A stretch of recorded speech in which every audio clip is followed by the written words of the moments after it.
ஐந்தில் செவ்வாய் குலதெய்வம். 1.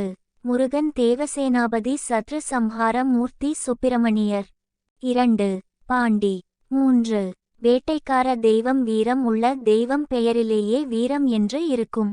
4. காவல் தெய்வம். 5. சிவப்பு ஆடை கட்டும் தெய்வம். 6. காளி துர்கை சண்டி காலபைரவர் வீரபத்திரர் அம்சமுள்ள தெய்வங்கள். 7.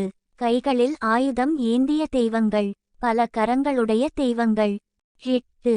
வதம் செய்த கோலத்தில் உள்ள தெய்வங்கள். 9.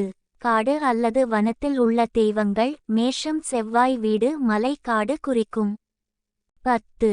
கொடிய விலங்குகளை வாகனமாக கொண்டுள்ள தெய்வம். 11. வன தேவதைகள். 12. ஆயுதம் மட்டுமே வைத்து வணங்கும் தெய்வங்கள். 13. கோட்டை கொத்தளத்தில் இருக்கும் தெய்வங்கள். 14. உக்கிரூபம் உள்ள தெய்வங்கள். 15. சம்ஹார தெய்வங்கள். 16. படை பரிவாரங்கள் உள்ள தெய்வங்கள். 17. கைகளில் ஆயுதம் ஏந்தி போர் கோலத்தில் உள்ள தெய்வங்கள். 18. அக்னியில் இறங்கிய தெய்வங்கள் அல்லது அக்கினி சொரூபமான தெய்வங்கள். 19. பலி பூஜை உண்டு. 20. முறுக்கு மீசை அகோர பல் உள்ள தெய்வங்கள் பல் உள்ள தெய்வங்கள்.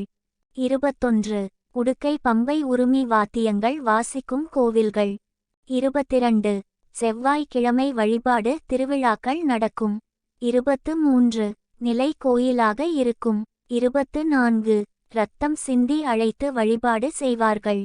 செவ்வாய் மார்பு ஆயுதம் இரத்தம். 25. கேது தொடர்பு கொண்டால் நரசிம்மர் பிரத்தியங்கிரா வராகி ஆஞ்சநேயர் வழிபாடு இருக்கும். மனித முகம் இல்லாத தெய்வங்கள். செவ்வாய் புதன் இணைவு பார்த்தசாரதி பெருமாள், மீசை வைத்த விஷ்ணு அல்லது நரசிம்மர் வழிபாடு சிறப்பு தரும். புதன் சனி இணைவு சரபேஸ்வரர் வழிபாடு சிறப்பு தரும். 5. செவ்வாய் கேது இணைவு வீரமாத்தி அம்மன்.